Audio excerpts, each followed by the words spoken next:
আমি এই ছেলেটাকে আমার সাথে নিয়ে যাব। চলো আমরা দুইজন আবার এক হয়ে যাই।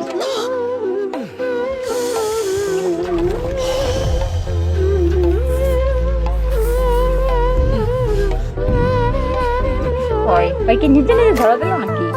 একদমই না, ভয় পায় না কাজুমা, আমি তোমাকে এখনই এখান থেকে বাঁচাবো। কোনো দরকার নাই।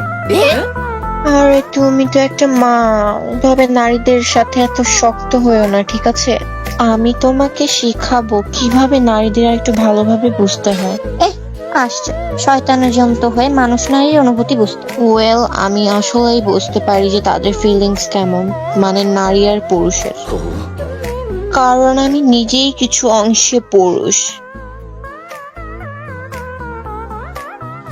আরেকবার বলো তো। ও শোনা, তুমি শুনতে পাওনি? আমি আসলে নিজের অঙ্গ প্রত্যঙ্গ পরিবর্তন করতে পারি। এমনকি এই যে তুমি এই জাম্বুরাগুলো দেখছো, এগুলো আমি নিজের শরীরে লাগিয়েছি। তুমি সত্যি একটা আসল পুরুষ। শুধুমাত্র এভাবে তোমাকে ধরতে আমার উপরতলার নিচতলা ছটপট করছে। সিলভিয়া, সিলভিয়া, কেন মনে হচ্ছে কিছু একটা আছে যেটা আমার পাছায় গুতাচ্ছে? আসলেই কিছু একটা আছে।